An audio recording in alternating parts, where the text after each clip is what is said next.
Ya, untuk Bekasi. menyelesaikan amanat agung melalui wadah GAT 30.33. GAT 30.33 menjawab tantangan ini untuk masuk dalam gelombang cuan besar melalui kegerakan misi amanat agung bagi dunia profesional dan juga bagi ministry. Mari saya mengajak seluruh tubuh Ini Kristus Ketua Indonesia, Sinode GKKD, siapkan Gereja seluruh Kristen orang-orang di Kemarin. dalamnya untuk kita utus orang-orang yang kita layani ada di bangsa-bangsa. Inilah kairos Tuhan. Mari seluruh tubuh Kristus kita berjejaring bersama Go Evangelism Transformation 3033. Semuanya, perkenalkan Nah, ini anak-anak yang sedang dipersiapkan untuk nanti ke Jepang. Jadi mereka udah diterima sih di caregiver dan sedang dilatih untuk bahasa Jepang dan bahasa Jepang dan SSW ya. Jadi ini lucu, LPK-nya nerima dulu terus dilatih.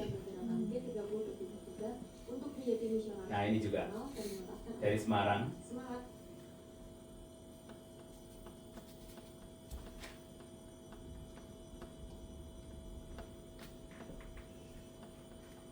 Saitama. Ya ini yang sudah berada di Jepang, di Saitama. Ada beberapa sih yang sudah berada di Jepang. Saya bergabung bersama T30.33. Mohon dukungan doanya agar supaya bisa memenangkan jiwa-jiwa untuk Tuhan Yesus Kristus. Shalom semua. Dia bekerja di konstruksi, ya. Ya ini udah lama di Jepang, di Fukuoka. Nanti saya juga akan ke sana. Dan nanti malam saya ke Saitama, ke tempat yang tadi Mario. Saya bersyukur telah bergabung bersama GAT 30.33. Shalom semuanya. Nah ini diterima di Bulgaria ya. Karena minus 6 nggak bisa diterima di Jepang. Dan saya telah Minus 6 ya. Jadi nggak bisa ya. pembekalan menginjili menyampaikan amanat agung ke negara-negara tujuan kita. Nathanael mengaku nyawa di bagiannya Nathan biasanya. Ya ini dari Surabaya. Dia sekarang sedang dididik di Malang. Saya sekarang Di ini LPK Mitra Sejahtera Malang. di Jogja Sudah masuk lagi ujian jadi bisa masuk. N4. Nah ini dari Sukabumi. Lagi ikut ujian N4 juga. Ini saya sudah bergabung dengan My Mom Indonesia dan sudah menyelesaikan sekolah misionaris di Yogyakarta. Shalom, salam kemenangan di dalam nama Tuhan. Nah ini sudah sekolah teologi ya, dan dia juga, tapi dia baru mulai kursus bahasa Jepang. Tapi dia udah keliling ke Jepang kemana-mana untuk misi. Kota Malang, Indonesia. Dan saat ini saya sudah belajar bahasa Jepang di tingkat N5 di LPK Mitra Sarana Sejahtera. Dan saya berterima kasih kami sudah bersama dengan Mayo Indonesia untuk mengutus misi jangka panjang untuk Jepang, dan saya Perkenalkan nama saya Yesus. Nah ini dari Mentawai, tapi orang Batak ya. Dan saya Tapi tinggal di Mentawai. Dia udah sekolah teologi, udah lulus. pelatihan misionaris Kristen di Yogyakarta dan sekarang saya sedang belajar bahasa Jepang dan saya siap untuk menjadi misionaris Jepang bergabung dengan G3033.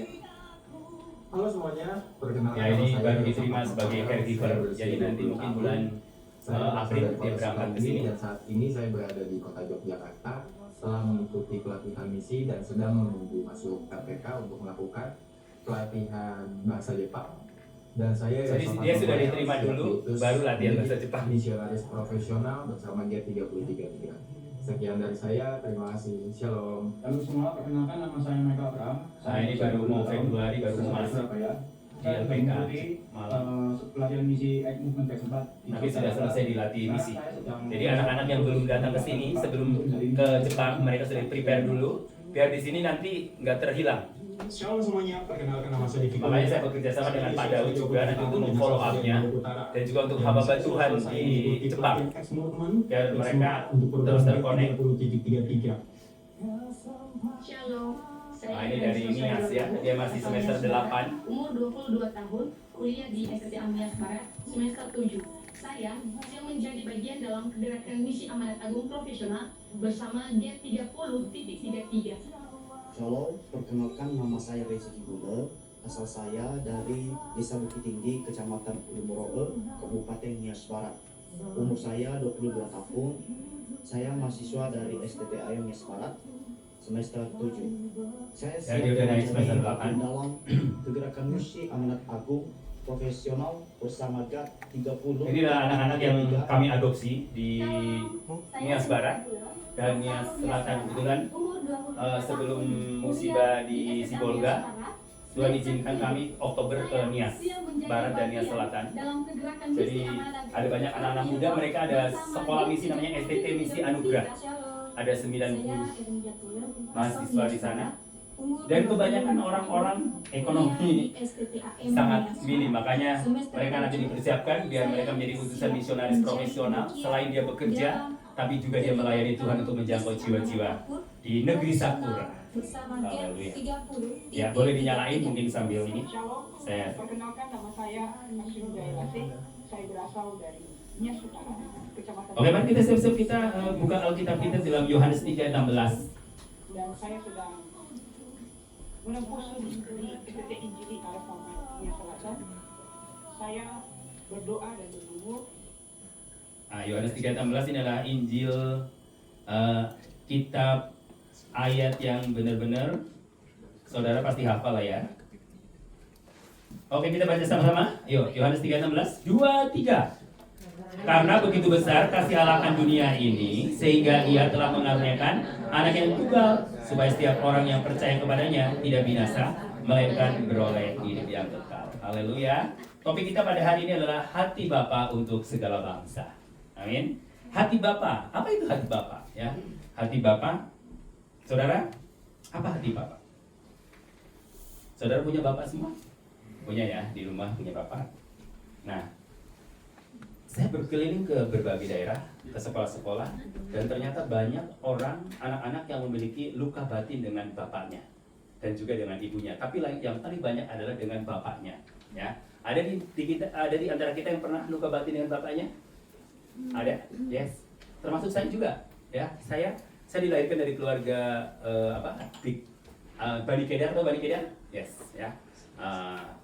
Bani Kedar. Umur 18 tahun saya menerima Kristus sebagai Tuhan dan Juru Selamat pribadi. Dari keluarga saya itu adalah semua ayah saya termasuk guru di Bani Kedar. Dan umur 18 tahun naik SMA kelas 2, saya percaya Yesus. Dan saya diinjili oleh kakak saya. Kakak saya waktu percaya Yesus itu ajaib. Pada waktu dia nganter kepala lurah, tulisan lurah, antar ke gereja. Dan tiap minggu dia nganter. Dan tiba-tiba suatu hari dia pingsan. Ketika dia pingsan, dia melihat Yesus. Dan kakak saya itu sangat fanatik sebenarnya. Tapi Yesus tangkap dia dan dia bertobat, dia menyerahkan diri jadi hamba Tuhan. Dan kemudian setiap tahun dia pulang, dia pergi ke Lampung, dia pulang ke tempat saya di Jawa Tengah, selalu injili saya. Dari usia 12 tahun saya diinjili sama kakak saya. Terus tidak akan. Dan saya setiap diinjili saya selalu pergi, nggak mau dengar. Karena saya paling nggak suka yang namanya Injil. Yang namanya Yesus saya nggak suka. Saya dulu benci banget yang namanya orang Kristen.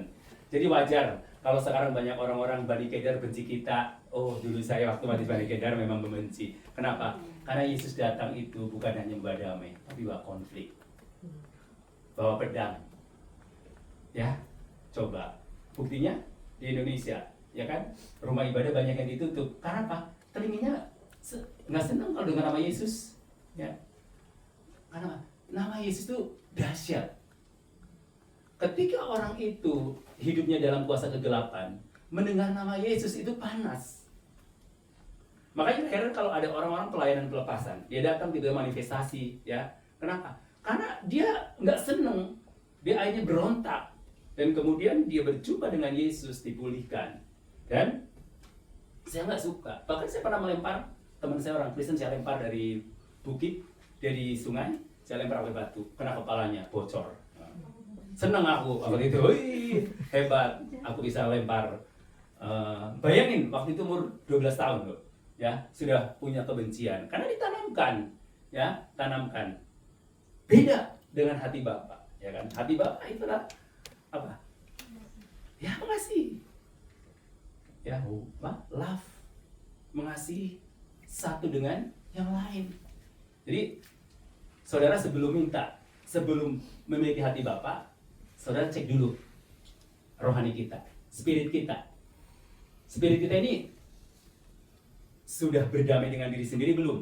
Nah, contohnya nih, karena hidung kita pesek, kulit kita hitam, wah, kita suka nggak terima. Tuhan, kenapa sih dilahirkan di keluarga yang gini? Coba aku, kalau mamaku nikah sama orang bule, pasti cuma aku mancung. Ya, coba kalau nikah sama orang bule, pasti aku jadi artis di Indonesia. Ya kan, kebanyakan artis di Indonesia kan karena campuran ya. Yang asli Indonesia ya sedikit ya kan. Apakah saudara pernah kecewa dengan bentuk wajahmu atau hidungmu? Atau bibirmu? Hah? Saya pernah. Ya, saya pernah. Bibirku kan tebal. Nah, ya kan.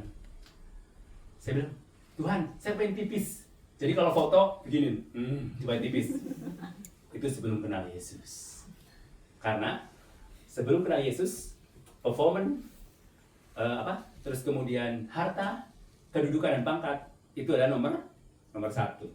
Kata Paulus, dilahirkan dia orang Ibrani asli, disunat pada hari ke-8, dia orang Farisi, ya, dia punya kedudukan pangkat sebelum kenal Yesus, itu harta buat Paulus. Tapi setelah kenal Yesus, apa kata Paulus? Semuanya kuanggap rugi dan sampah. Artinya bahwa kedudukan pangkat orang Ibrani asli atau suku ini, suku itu yang merupakan kebanggaan buat kita. Oh, saya dari suku ini, suku Jawa bangga sekali. Oh, saya dari suku Batak loh ini. Oh, Manado loh ini. Saudaraku, setelah kenal Yesus, nggak ada kebanggaan. Ya, semuanya itu sampah, dianggap rugi. Membanggakan dengan apa yang kita punya, apa status kita, kedudukan kita. Dan Paulus katakan, pada waktu dia kenal Yesus, Yesus jauh lebih berharga daripada semua yang kita punya sebelum kenal Yesus. Karena apa, saudaraku? Ukuran kebenaran sejati di dalam Yesus itu bukan apa yang kita punya, bukan apa yang kita tampilkan, bukan performance secara fisik, tapi adalah kebenaran batiniah. Makanya saudaraku, sekarang orang bilang saya misalkan jelek aja. Ya kalau aku bilang ganteng berarti fitnah dia. Nggak apa-apa orang bilang jelek. Tapi Tuhan bilang keren. Karena apa? Kejadianku udah dahsyat. Nah, sampai di sini. Sudah ya, mengerti ya? Jadi, saudara menerima nggak? Berdamai nggak dengan diri sendiri? Nah, sebelum kita memiliki hati Bapa, kita harus berdamai dulu dengan diri sendiri. Kalau orang nggak berdamai dengan diri sendiri, hidupnya apa? Ngedumel terus kata orang Jawa. Terus nggak puas dengan keadaannya. Udah dikasih begini masih komplain. Udah kasih begini masih komplain, ya kan? Udah dikasih kerjaan masih komplain. Gajinya nggak cukup, ya kan? Komplain. Udah dikasih bentuk wajah yang bagus masih komplain juga. Ya. Udah dikasih hitam pengen putih. Udah dikasih putih, pengen hitam. Udah dikasih rambut lurus, pengen keriting, ya kan? Udah dikasih keriting, pengen lurus. Nah itulah manusia, nggak pernah ada puasnya. Tapi kalau kita berdamai dengan diri sendiri, apapun bentuk tubuh kita, hidup kita, fisik kita nggak pernah komplain. Dan kita mengucap syukur karena kita istimewa. Katakan kiri kananmu, you are very special. Yes. Oke ya, kamu sangat istimewa. Saudaraku, bahwa hati Bapa itulah hati yang mengasihi satu dengan yang lain. Makanya perintah Tuhan di dalam Matius 22 ayat 39, kasihlah sesamamu manusia seperti dirimu sendiri. Jikalau kau berkata bahwa aku mengasihi Bapa, aku mengasihi Tuhan, tetapi engkau masih bermusuhan dengan temanmu, dengan tetanggamu, dengan bapakmu, dengan ibumu, dengan saudaramu, saudara masih bermusuhan. Tuhan bilang begini, bullshit, omong kosong. Kenapa? Karena bukti daripada kita cinta Tuhan harus buktikan dengan yang kelihatan. Ya, yang kelihatan saja kita enggak lakukan, apalagi yang tidak kelihatan. Saudara boleh nyanyi, aku mengasihi Engkau Yesus. Tapi saudara punya musuh dengan teman kuliahmu, dengan teman kerjamu, dengan teman sekamarmu, ya. Saudaraku, saudara bermusuhan, tidak suka. Nah, Tuhan akan bilang, itu bullshit, omong kosong. Karena apa? Yang kelihatan saja kita nggak bisa, apalagi yang tidak kelihatan. Jadi bukti bahwa kita mengasihi Allah, punya hati Bapa, kunci daripada itu adalah kasihlah sesamamu manusia seperti dirimu sendiri. Karena apa? Ketika kita punya hati Bapa, kita pasti sanggup mengasihi orang lain. Kita sanggup mengasihi orang-orang di sekeliling kita. Kita sanggup memberikan pertolongan kepada orang-orang yang susah, orang-orang yang menderita, orang-orang yang sedang hidup terbelenggu, orang-orang yang sedang berputus asa. Dan kita punya care, perhatian, ambil beban itu dalam hidup kita. Nah, orang punya hati Bapa, ketika dia lihat orang susah sedang hore syukur, aku udah doain kamu supaya pernah celaka. Nah, itu hati Bapa. Hati Bapa tidak seperti itu. Hati Bapa adalah mengasihi. Love. Nah, dibuktikan apa? Love one another. Kasihlah sesama manusia seperti dirimu sendiri. Jadi satu dengan yang lain kita harus saling mengasihi. Kenapa kita perlu ada komunitas gereja? Supaya kita saling menguatkan, saling mendukung, saling mensupport, saling mengenal satu dengan yang lain. Bukan untuk saling bermusuhan. Gak heran, iblis bisa kerja di gereja. Makanya banyak gereja yang pecah. Banyak gereja yang bergesekan. Banyak gereja yang bermusuhan, berlawanan. Bayangin, satu mall, ya kan? Gereja lagi ngontrak di situ, harganya 100 juta. Tiba datang gereja yang hebat. Gimana kalau 200 juta? Biar itu gereja yang satu pergi. Apakah itu love one another? Yes. Pastor Akira dia tanya saya, apa arti Bapak?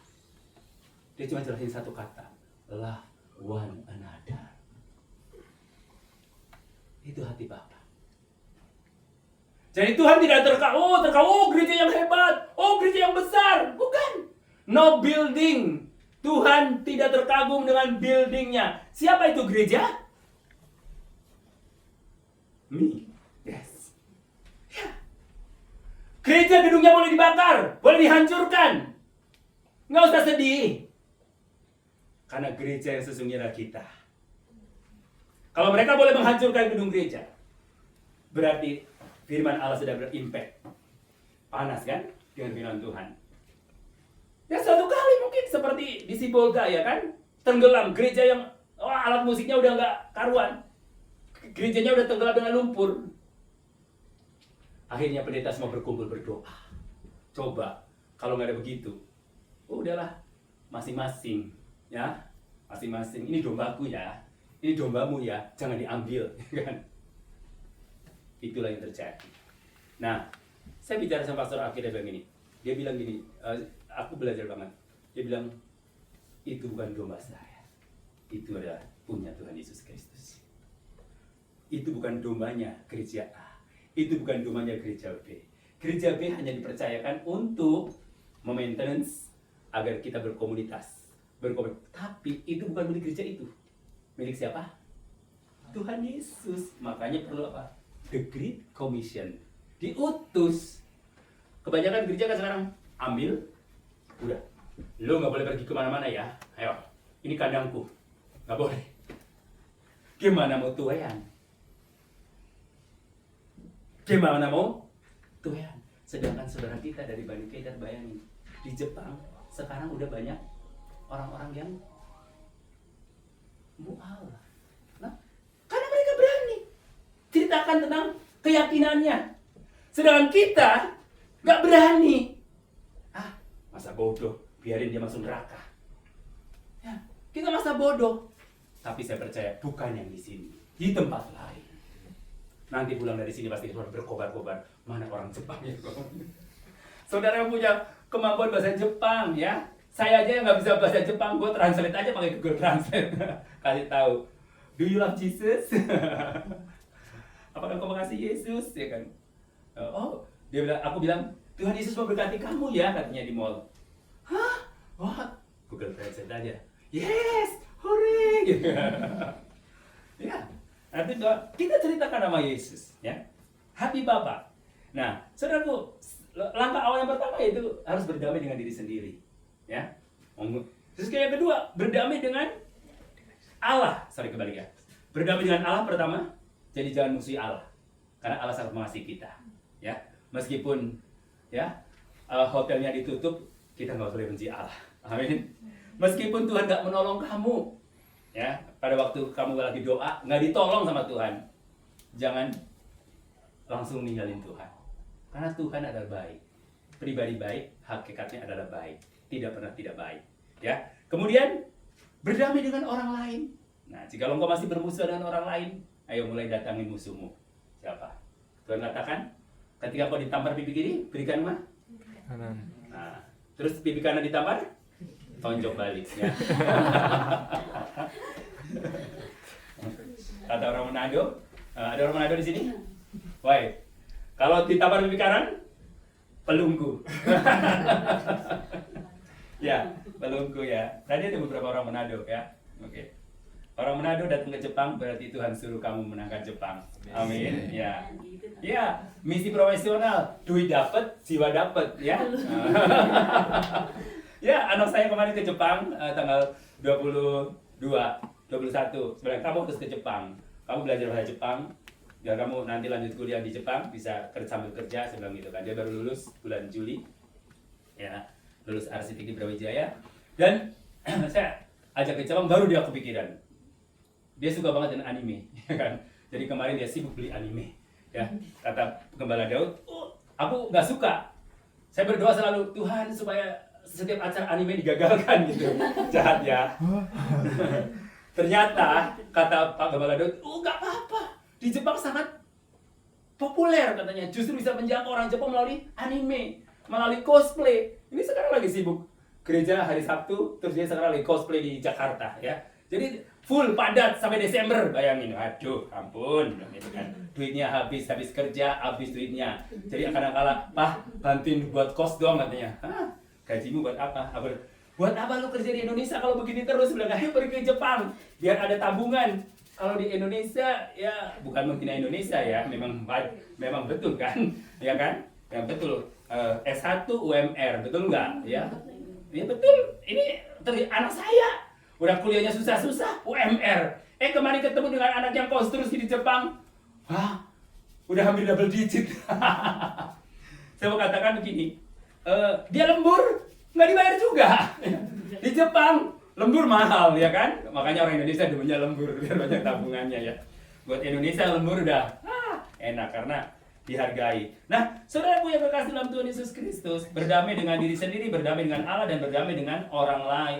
Berdamai dengan orang lain. Kemudian saudaraku yang kekasih, bahwa Allah, really love, atau Allah mengasihi kita, dia bukan hanya omong kosong. Bukan hanya, omon-omon ya.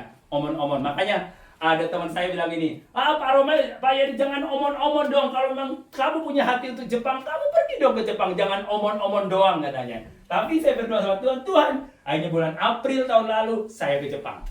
Nekat. Saya itu orang yang punya iman dan nekat. Ya. Belum pernah ke Tokyo, pergi ke Tokyo. Ya.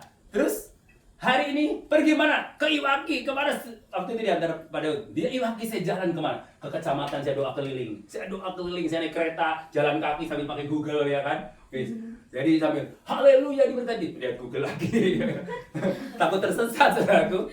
Tapi di Jepang nggak akan tersesat karena banyak ini orang menolong kita ya. Jadi nggak usah takut. Yang repotnya bawa koper itu repot gitu. itu yang repot gitu loh ya. Nah, saudaraku. Jadi misi Allah adalah apa? Dia mengasihi dunia ini. Karena begitu besar kasih Allah ke dunia ini. Dunia. Berarti dia mengasihi bukan hanya suku tertentu. Bukan hanya suku Batak. Bukan hanya suku Ambon. Bukan hanya suku Chinese. Bukan. Tapi mengasihi dunia. Dunia berarti semua dunia ini dikasih oleh Tuhan. Karena dia ciptakan itu bukan tujuannya untuk binasa. Tapi untuk beroleh hidup yang kekal. Dan dia menghendaki semua orang untuk diselamatkan. Kalau seandainya cuma orang Sumatera doang, orang Batak doang yang diselamatkan, kasihan deh seorang Jawa. Ya. Kalau seandainya orang Manado doang yang diselamatkan, kasihan deh saya orang Jawa, kasihan saudara orang Sumatera. Ya. Tapi Yesus datang karena begitu besar kasih Allah, begitu besar kasih Allah kan dunia ini sehingga ada sehingganya. Dia kasih bukan omon-omon, ya. Bukan ngomong doang. Oh, saya sayang sama kamu, ya kan. Misalkan ada kamu lagi pacaran nih. Saya sayang sama kamu, tapi nggak pernah ngasih apa-apa. Saya merek kan orang Jawa. Tahu saya merek? Saya ngasih, ya. Jadi nggak ngasih, ya. Hayam dibere, merek gehese. Tahu bahasa India itu. Jadi maunya diberi, tapi nggak mau memberi gitu kan. Nah, saudaraku, ya. Itu bahasa Sunda, ya. Merek gehese, hayam dibere. Ya. Jadi misi, oke. Mengutus anaknya yang tunggal ke dalam dunia. Pertama mengasihi dunia, yaitu menyelamatkan dunia ini. Itu misi Allah, ya. Mengasihi dunia. Karena apa? Dunia sedang menuju kepada kebinasaan. dunia sedang menuju kepada kehancuran. Krisis global, ekonomi di mana-mana, termasuk di Indonesia. Daya beli begitu menurun. Saya usaha pakaian. Ya, tahun 2018 ke sana, laris manis Tanjung Kimpul, dagangan habis uang ngumpul. Tapi waktu laris manis Tanjung Kimpul, dagangan habis uang ngumpul, aku nggak bisa pergi kemana-mana. Ya, jagain toko terus gitu kan. Setelah sekarang slow down, ya, karena sejak COVID, saya pikir, setelah COVID mungkin naik. Malah turun lagi. Malah saya pergi-pergi, ya kan? Malah bisa pergi kemana-mana. Nah itulah cara kerja Tuhan. Kadang-kadang nggak masuk logika. Mungkin banyak orang punya banyak uang, tapi nggak bisa pergi kemana-mana. Nanti nikmati masa tua, sudah pakai kursi roda. Nikmati itu pasti kuat nih, seperti siapa namanya? Amel. Iya, Mel udah berapa kali ke Jepang sampai bosan dia ke Jepang. Jadi ke Jepang pasti katanya mau belanja ya. Memang di Jepang murah-murah ya baju. Temanku udah bilang, jangan bawa baju banyak-banyak. Di sana murah-murah betul. Kemarin saya gara-gara lihat kalap lihat murah, jadi masuk beli jaket jas ini di Jepang. Karena murah banget saudaraku. Di sana jutaan nih. Di sini, aduh langsung bungkus ya kan. Akhirnya rasain sekarang tasnya 4. Ya begitulah orang Indonesia, pinter dia datang ke sini jual satu koper, tentunya di koper di dalamnya beranak saudaraku. Ada lagi di dalam koper itu. Temanku kemarin nganter aku cuma 5 hari ada 20 orang, baik nganter naik haji ya. Nganter aku mau ke Jepang di sini ada 20 temanku nganter semua ya. Tapi bukan nganter yang sesungguhnya yang babara kok dia, yang aku 3 bulan sedikit. Tapi ternyata di dalamnya beranak semuanya. Begitu pulang penuhlah mobilnya ya. Nah, saudaraku, jadi mengasihi dunia. Kenapa saya datang ke tempat ini? Karena Allah mengasihi saya dan saya mengasihi Jepang. Dan saudara tadi lihat bahwa kegerakan G30-233 itu bukan hanya slogan, tapi G30 ada 30 berarti 30.000, Go Evangelism Transformation, dan 33 itu sampai tahun 2033 itu target Indonesia mengirim misionaris itu 30.000. Kenapa 2033? Nah, tahun 2033 itu adalah usia gereja Tuhan ke 2000. Apa yang harus kita persembahkan? Waktunya Indonesia untuk mengirim misionaris ke bangsa-bangsa. Biasanya kan Indonesia terima misionaris ya kan dulu kan. Nah, dari barat ke timur. Sekarang from the east to west. Nah, salah satu visi daripada My Home adalah East Asia, Jepang. Habis itu Israel. Israel juga udah. Middle East. Ya. Kemarin di saya loh. Pak Romel, Pak Yeremia, siap ke Iran? Ready. Jangan lupa, siap. Gitu kan. Kan katanya, ini aku, utuslah aku. Maksa. Ini aku, utuslah Amel. Ya kan? Ini aku, utuslah aku. Apalagi kalau ke Jepang, Tuhan, ini aku, utuslah aku. Kalau ke pedalaman, ini aku, utuslah orang lain. Waktu temanku mau pelayan di Australia, ya dia ngurus visa ditolak. Wah udah berdua puasa katanya. Oh kalau Australia nggak 2 puasa. Pada waktu di call, mau Australia ready siap. Gimana kalau tuker Papua? Lah aku 2 puasa dulu 3 bulan ya. Kalau Australia langsung ready, saudaraku. Akhirnya visanya ditolak. Ya. Saya tawarin ke desa saya, lama nggak jawab sampai hari ini nggak dijawab. Waktu saya mau ke Jepang, saya doa sama Tuhan. Kalau memang Tuhan mau utus saya ke Jepang, saya minta tanda 1, dapat visa yang 3 bulan. Kedua, aku punya pekerjaan. Kerjaan itu sebenarnya nggak harus saya di kantor terus. Saya bilang sama Tuhan, tolong berhentikan aku dari pekerjaan itu. Tunjangan untuk tahunan kan ada itu setiap itu, karena itu hanya saya tanda tangan dan sebagainya. Tolong berhentikan dari pekerjaan itu. Karena kalau saya pergi-pergi kan nanti harus tiba-tiba pernah saya lagi pergi ke daerah, tolong tanda tangan. Aku cari bank jadinya di mana banknya ya kan? Kalau di kota oke, ya kan? Kalau pas lagi pedalaman pasti diomelin, ngomel-ngomel. Tapi saudaraku, saya minta. 2 hari kemudian teman saya telepon, kamu diganti ya ini supaya karena kamu sering pergi. Saya bilang, haleluya 12 kali. Orang lain malah sedih ya. Kalau di itu aku malah gembira. Karena itu tanda Tuhan. Bisa 3 bulan turun, terus 2 itu. Nah, gimana bisa 3 bulan itu dapat? Ini lucu. Ada teman aku orang pendeta Brasil, pada waktu ke Jawa, aku baru kenal Dan ketemu dengan orang Jawa itu saya langsung foto. Biasa, saya kan Givo, tau Givo? Gila foto. Saudara mungkin ketawa, tapi ini penting. Kenapa? Ternyata pada waktu kan dia invite saya untuk ke Jepang, untuk menjadi jaminan untuk dapat visa itu. Dan saya urus visa itu. Yang diminta apa? Pernahkah kamu foto dengan pendeta itu? Saya kirim ada 5. Langsung di ACC, itu adalah 3 bulan. Makanya foto itu penting, saudara. Iya, jangan cuma di salju doang ya. Karena buat saya setiap pertemuan dengan orang itu adalah sejarah, momen ya. Ketemu dengan saudara, habis ini kita foto ya. Biar ada sejarah. Oh, ada Amel, ada Meng dari Indonesia. Oh, ada siapa? Ebenezer ya kan. Tahu arti Ebenezer? Sampai di sini Tuhan menolong. Berarti di Jepang kamu ditolong terus sama Tuhan ya. Berarti kamu harus menolong banyak orang lain yang di Jepang ya. Harusnya tadi malam saya telepon kamu, aku tersesat. Ya. Oke, saudaraku, misi itu yang kedua, yang berikutnya adalah menyelamatkan dunia. Yang menyelamatkan dunia, buktinya apa? Nggak omon-omon diberikan anaknya yang tunggal. Bayangin, anak satu-satunya diberikan. Saya punya anak hanya 1. Kalau misalnya Tuhan minta, kayaknya wah dikorbankan, waduh mikir 12 kali ya kan. Nah, pada waktu Abraham minta Ishak supaya dikorbankan, hanya satu-satunya anak korbankan. Coba saudara kalau punya anak tiba-tiba diminta sama Tuhan untuk disembelih, korbankan, kira-kira dikasih nggak? Nggak akan dikasih. Itu manusia normal. Nah, Tuhan kasihnya itu nggak normal, abnormal atau nggak? Abnormal berarti di atas kita. Kalau kita ditambah pipi kiri, tonjok, pipi kanan, betul nggak?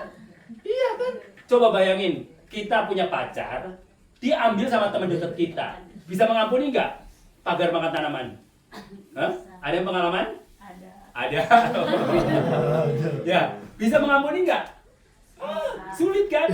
Tapi Tuhan bilang suruh berkati musuh kita. Bayangin, nah itulah kasih Tuhan abnormal di atas rata-rata kita. Itu yang disebut dengan kasih agape, kasih tanpa syarat. Nah itulah kasih Tuhan. Nah Tuhan kasihnya sama kita nggak tanpa syarat. Nggak pernah melihat latar belakang kita, siapapun kita. Mau kita dulunya bejat, jahat, Tuhan welcome. Dia terima padanya kita. Mungkin orang lain banyak persyaratan, tapi Tuhan kasihnya tanpa syarat. Makanya dia give anaknya yang tunggal untuk saya dan saudara. Supaya apa? Kita diselamatkan. Karena begitu besar. Nah, saudaraku, ini firman ini untuk semua orang. Tapi tidak semua orang meresponinya. Itu bukan urusan kita. Tugas kita hanya memberi, menceritakan. Gampang, bersaksi nggak usah takut. Ceritakan tentang hidup kita sebelum kenal Tuhan dan sesudah. Itu aja.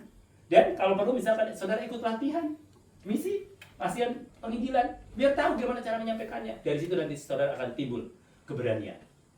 Dulu saya dari Bani Kedar, saya nggak pernah dilatih menginjil waktu itu. Tapi mulai dari situ saya ceritakan nama Yesus kepada orang-orang yang belum kenal Tuhan. Dan ada beberapa orang di sana, tukang sapu, saya injilin. 2 tahun kemudian dia percaya Yesus. Kirim kartu Natal. Nah, mengutus anaknya yang tunggal ke dalam dunia, ini adalah bukti real, bukan NATO. Tahu NATO? No action? Bukan NATO itu ya, sekutu, bukan. NATO, no action talk only. NATO bukan mau katanya. Berarti pastor akhirnya bilang, gereja Indonesia kebanyakan ini katanya, kebanyakan apa? Konferensi, ngumpul katanya. Actionnya nggak ada katanya, kurang. Action apa? Mengutus misionaris. Mengutus misionaris paling aku udah promosiin kemana-mana. Ini ada misionaris mau ke sini dengan biaya sekian. Nggak ada gereja pun yang tergerak, saudaraku. Kenapa? Karena mahal biayanya. Saya bilang sama misionaris itu, pergi. Yang penting kamu udah ada tiket. Pasti Tuhan bertanggung jawab. Elia aja di Sungai Kerit yang kering kerontang. Tuhan kirim apa? Burung, sama burung gagak, kirim apa? Daging dan roti. Itu tuh. Waktu saya mau pergi ke Jepang, saya nggak tahu mau kemana. Tapi saya bilang, aku yakin Roh Kudus menyertai saya. Dan pasti di Jepang ada orang-orang, dan saya ketemu dengan orang-orang yang tepat. Ketemu dengan Pak Daud, ya, ketemu dengan beberapa pendeta, ketemu dengan Pak Pastor Akira, semua itu Tuhan atur semuanya. Di Indonesia udah nggak ada planning, ketemu siapa-siapa. Tapi begitu di Jepang, Tuhan pertemukan dengan banyak orang, dan termasuk ketemu dengan saudara di tempat ini. Berarti anugerah buat saya. Nggak tahu buat saudara musibah atau anugerah, terserah. Tapi buat aku anugerah. Ya. Oke, really love. Jadi kasih yang nyata. Jadi kalau saudara mengasihi orang, jangan NATO, no action, talk only, jangan cuma omong-omong doang. Nah, di Sukabumi, saya itu bukan saya, Tuhan percayakan sama saya di tahun 2003 untuk buka panti asuhan. Di saat saya nggak punya uang, titik terendah, titik nol. Kalau di pom bensin, mulai dari nol ya. Nah itu ya, keadaan saya tahun 2003, titik nol. Tapi Tuhan suruh buka panti asuhan. Saya mikir, panti asuhan kan khusus orang kaya. Betul nggak? Yang punya duit. Ini nggak punya duit, Tuhan gimana? Sampai 3 kali Tuhan ngomong ke saya. Dan terakhir, saya nggak mau, Tuhan bilang, saya lagi lagi di perpustakaan, jatuh satu buku traktat dari George Muller, Sejam Bersama George Muller, isinya tentang George Muller merawat 10.000 panti asuhan di Inggris. Bayangin, kalau Tuhan sudah tetapkan, jangan nolak. Ya ragukan waktu itu, masa panti asuhan kan harus biayanya mahal, betul nggak? Uang harus keluar. Beda kalau kita punya jadi gembala jemaat besar, jemaatnya ya kan, perpuluhan datang, betul nggak? Kantong tebal. Makanya sekarang lagi ada tren pendeta termodis dan terglamor ya kan, dengan jam tangannya 1 miliar misalnya kan, ya kan, jam tangan yang 2 miliar ya kan, ya. Yesus pasti lihat, ya nggak apa-apa sih, jamku untung nggak miliaran, kalau ada juga puji Tuhan ya kan. Itu pun saya nggak akan beli, kenapa? Walaupun punya duit, sayang. Tapi kalau buat penginjilan, wah, berapapun uang gua keluarin, nggak peduli. Kenapa? Karena jiwa-jiwa lebih berharga daripada miliaran jam tangan kita. Amin. Yes. Amin. Amin. Saudara mau beli jam tangan 1 miliar? Oke, nggak bisa tidur nanti. Saudara lagi tidur di kereta, aduh jam tanganku takut diambil orang. Saya dapat hadiah jam tangan dari salah satu bos saya meninggal. Waktu sebelum meninggal dia pesan sama anaknya bahwa nanti kalau udah meninggal ini kasih ke Pak Yeremia, ya kan? Jam yang cukup bagus, jam Rolex. Ya, saya takut bawa ke Jepang, takut ketinggalan. Kemarin ini jam ini nggak mahal kan? Pada waktu, wah kemana ya? Saya cari-cari ketinggalan di hotel, nggak tanya di koper, ya kan? Kalau udah Rolexnya mungkin, wah stres juga, karena takut ditanya sama anaknya, mana jam tangan yang dari papa saya katanya. Itu bos saya baik sekali, ya. Saya selama kurang lebih 16 tahun bekerja bersama dia, nemenin beliau. Dan pada waktu, saya bilang, aduh, dia selalu bergini, nanti ya kamu pakai jam ini, kalau saya sudah meninggal, aduh. Gak usah meninggal Pak, saya pengennya bersama-sama Bapak terus. Bilang gitu, gak usah, aku gak perlu jam itu. Bilang gitu, aku perlu bersama-sama Bapak, kita pelayanan bareng. Bilang gitu. Pada waktu meninggal, kena COVID 2021. Dua-duanya suami istri. Itu seperti orang tua saya. Dan saya nangis di kuburan. Lagi nangis di kuburan, ini anaknya langsung sentil mulut saya. Diam, Papa udah senang katanya. Ntar jam Rolex buat kamu katanya. Bukan itu, bilang gitu kan. Gak perlu itu. Karena hubungan udah real deket banget gitu. Jadi saya sedih banget. Tapi puji Tuhan, artinya gini, papa mama yang udah pergi, dia kasih legacy kepada anak-anaknya untuk tetap melayani Tuhan. Dan sampai sekarang mereka tetap bantu panti asuhan. Bahkan misi, bantu gereja-gereja, udah meninggal, dilanjutkan oleh anaknya. Dan dia punya ruko-ruko di Sukabumi begitu banyak. Dia termasuk orang yang number 1 lah di Sukabumi. Dan dia punya ruko-ruko banyak, dan ruko-rukonya dia jual, dikontrakin semua, dan termasuk saya yang ngontrak-kontrakin, yang ngurusin, dan kemudian uangnya tuh buat yayasan. Nggak diambil 1% oleh anak-anaknya. Luar biasa. Legacy. Luar biasa. Anak-anaknya sekarang punya hotel, punya apa? Luar biasa. Diberkati Tuhan luar biasa. Karena apa? Orang yang menabur tidak akan kekurangan. Pasti akan menuai. Makanya jangan takut ketika engkau menabur buat pekerjaan Tuhan. Karena satu jiwa jauh lebih berharga daripada kekayaan yang kita punya. Nah, saudaraku, jangan NATO ya kalau kita mengasihi dan real love ya. Real love, kasih yang sungguh-sungguh. Nah, saudaraku, pertanyaannya, apakah saudara sudah memiliki hati Bapa? Check up jantungmu. hatimu. Kemudian, apakah Anda sudah mulai berdoa untuk keselamatan bangsa-bangsa? Nah, mulai hari ini, mulailah belajar untuk adopsi. Bangsa mana yang engkau akan adopsi? Nigeria? Atau Arabia? Atau Jepang? No problem. Ya, provinsi mana yang akan engkau adopsi? Nah, ketika engkau adopsi, engkau harus pergi ke sana. Ya, pasti Tuhan akan bawa engkau ke sana, asal engkau sungguh-sungguh mengadopsi. Adopsi ini artinya mengadopsi di dalam doa pertama. Kedua, kalau Tuhan kasih kau kesempatan, kau pergi untuk berdoa bagi kota itu, daerah itu. Saya waktu itu provinsi adopsi Aceh. Saya pergi ke Aceh. Jadi, dan adopsi Jepang, dan saya hari ini ada di Jepang. Nggak mungkin, secara logika nggak mungkin ada di sini. Tapi